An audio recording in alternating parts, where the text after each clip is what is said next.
안녕하세요. 저는 서양화가 김태숙이라고 합니다. 이번에 퍼플독과 함께 협업해서 전시회를 하게 되었는데요. 세렌디피티라는 주제로 전시를 하게 되었어요. 여러분들이 많이 오셔서 관람해 주시고 많이 느끼고 가셨으면 좋겠다는 생각을 합니다.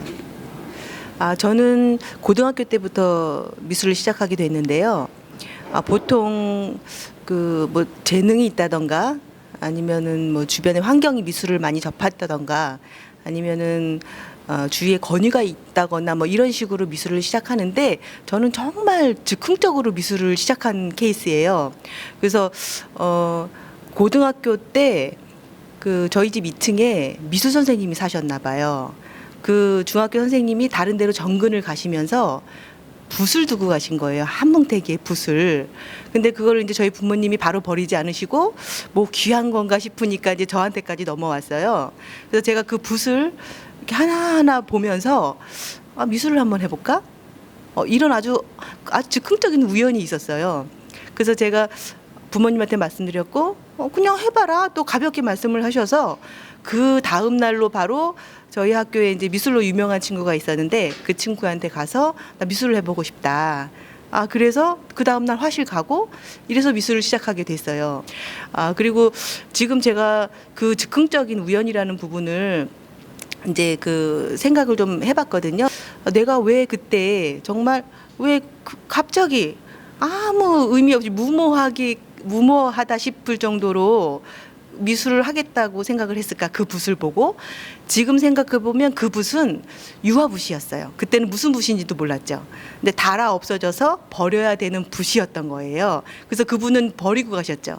근데 저희는 그 붓이 뭔지 모르니까 처음 보는 붓이고 귀한 붓이라고 생각을 했기 때문에 그걸 바라보고 저한테까지 건너오는 계기가 됐었고 그래서 내가 왜 그 붓을 보고 그림을 그리려고 생각을 했을까라고 나중에 되짚어 생각을 해보니 제 이렇게 삶에서 제 지내온 어린 시절 중에 미술 시간이나 아니면 뭐 이렇게 사생대회 이런 데 나갔을 때 항상 두각을 나타냈더라고요. 그때는 몰랐어요. 근데 지내놓고 생각하니까 내가 미술에 소질이 있었구나. 근데 그 소질에 있었던 그 찰나가 그냥 지나가고 미술의 전공과 연결이 되진 않았지만 그 붓이 그 쌓아왔던 그런 찰나들을 한꺼번에 모아서 나한테 미술을 하게끔 만들었던 어떤 그런 우연적인 굉장히 제가 그 주제로 삼고 있는 세렌디피티의 첫 번째 제 인생의 세렌디피티가 아닐까라는 생각을 하고 있어요. 네, 제가 학교 때 배워온 바로는 다윈의 이제 저희가 진화론을 배웠잖아요. 근데 이제 그 진화론을 뒤집는 프랑스의 성화학자인 자크 모노라는 분이 계시는데 그분은 생명체가 환경에 적응해서 변화하는 게 아니라 자기의 그 어떤 본성을 계속 유지하려는 그런 어떤 것을 타고났대요. 근데 아주 우연한 사건에 의해서 생명체가 변화하는 거예요. 그래서 진화를 한다라고 주장을 하셨어요. 그걸로 노벨상을 받으셨거든요. 근데 그런 어떤 사상이 제가 작업을 하는 우연이란 부분과 그러니까 저는 인생을 우연의 연속이라고 보고 있거든요. 그분이 주장하시는 거는 그래서 인간은 순수한 우연의 산물이다라는 주장을 하시는 거예요.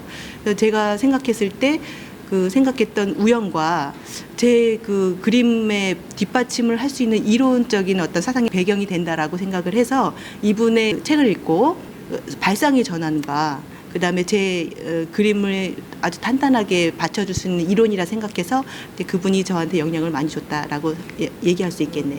저는 붓으로 그림을 그리지 않고 이제 와서 보시면 아시겠지만 나이프로 찍어서 하는 작업이에요. 제가 이제 나이프를 직접 만들거든요. 이제 시중에 사는 나이프로는 이런 느낌을 낼 수가 없어요. 기본적으로 저는 어떤 색감이나 어떤 느낌으로 그림을 그리겠다는 걸로 이제 접근을 하지만 부분적으로 저희가 나이프와 나이프끼리 닿는 색은 그것까지 제가 조절을 할 수는 없어요. 그래서 그 순간, 그 공간, 그 느낌에 찍는 그 순간을 굉장히 중요하게 생각을 해요. 그래서 제가 저 나이프를 막 찍다 보면 정말 힘들 때가 있고 정말 멘탈이 나갈 때도 있어요. 근데 저걸 막 찍다가 힘들어서 그만두고 싶어도 요 순간 아니면 제가 작품을 그 순간만이 만들어낼 수 있는 그림이 있기 때문에 힘들어도 참고 그 순간을 이겨냅니다. 그래서 완성을 시키고 나서 그 다음날 제가 그 그림을 보면서 저건 누가 와서 그리고 갔지? 라는 느낌을 드는 경우가 되게 많아요. 그러니까 제가 아닌 어떤 그 순간이 그리고 그 다음에 그 분위기가 그리고 그 공간이 그림을 그린다. 그래서 저는 그 순간적 시간의 어떤 특수성이라고 저는 얘기하거든요. 근데 그런 어떤 시간이 저한테는 굉장히 중요한 작업의 순간이라고 보면 되실 것 같아요. 개인적으로 의미가 있는. 네. 제가 그 전시회할 때 저희 어머니가 한번 오셔갖고 이제 저는 뭐 딱히 제가 좋거나 이 그림은 너무 막 이런 그림은 사실 없어요. 다 이렇게 두루두루 자식 같은 그림들인데 저희 어머니가 한번 이제 전시회 때 오셔갖고 한 그림을 보고 이거는 우리 딸의 인생이 보이는 그림이네 라고 말씀하신 그림이 있어요. 그래서 제가 못 느끼는, 그러니까 어쨌든 제가 그림을 그릴 때 제가 드러나겠죠. 제가 드러나는 그림을 정확하게 바라보시고 파악하신 거예요. 제가 의도하는 게 그런 그림이었거든요. 근데 그거를 저희 어머님이 그림을 보고 읽어내신 거예요. 그래서 이 그림은 어머니가 말씀을 하셨기 때문에 저한테 특별히 다가오는 그림이 되는 그림이 있어요. 저는 그 보통 영감을 어디서 받느냐는 얘기를 하는데 그것도 저 많이 고민을 해본 적이 있어요. 근데 제 그림은요, 영감이라기보다 제 안에 있는 거를 저도 모르는 저를 끄집어내는 작업이에요. 그래서 저도 몰라요, 사실. 어디서 영감을 받고 그런지 몰라요. 제 삶에 단지 지나온 삶에 집착이 된 그런 어떤 것들이 밖으로 끄집어내는 노력을 제가 할 뿐이에요. 그래서 제가 생각을 해봤는데 어떤 돌을 닦는 거랑 비슷한 것 같아요. 어떤 돌을 닦으려면 흔히 저희가 얘기하는 멍때림, 그 다음에 명상, 뭐 이런 부분들이 다 저는 그 스스로의 돌을 닦는 부분이라고 생각을 하거든요. 근데 저는 이 찍기, 그러니까 나이프로 한 올 한 올 찍으면서 저를 버리는 것 같아요. 무아라고 하죠. 저를 버리는 이제 그런 어떤 작업이라고 보고 저를 하나하나 찍으면서 찍는 거에 열중을 하다 보면 아무것도 생각나지 않고 그 행위 자체라는 거는 저도 모르는 저를 드러낼 수 있는 가장 중요한 그런 방법이라고 생각을 하거든요. 그래서 제가 나이프를 제가 만들고 그 나이프로 찍고 그 다음에 저를 버리는 어떤 이런 일련의 과정들이 제가 이렇게 표현하고자 하는 저를 표현할 수 있는 가장 좋은 어떤 방법과 그 다음에 그런 도구와 이런 것들이 저하고 잘 만났다고 생각을 해요. 네, 그래서 중요한 게 그거예요. 제가 행위, 그 다음에 그거를 끄집어내기 위한 어떤 그런 반복적인 행동, 이런 것들이 제 작업을 있게 하는 어떤 원동력인 것 같아요. 앞으로 추구하고 싶은 거는 우선 저를 더 드러내는 작업을 할 거고요. 저는 저 밑에 있는 굉장히 아주 작은 부분만 아직 보여준 거예요. 그래서 저를 찾아내는 작업을 더 많이 할 거고, 그 찾아낸다는 작업은 사실은 저를 발견하는 작업, 그 다음에 그 발견됐을 때 제 자아에 대한 부분, 제 어떤 자존에 대한 부분이라고 생각을 해요.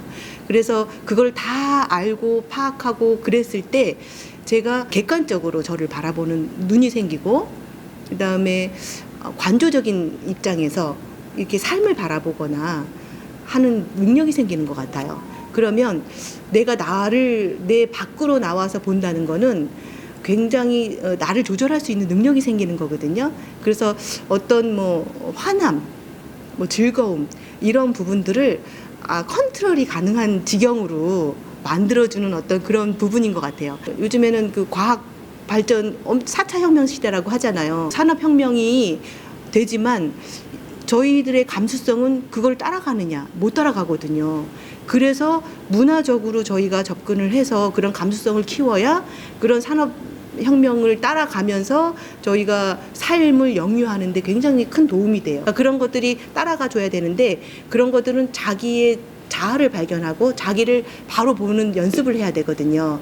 그래서 관람객들도 이걸 보면서 자기를 좀 돌아보고 생각할 수 있는 그런 작품으로 보여주고 싶은 게 제 바람입니다.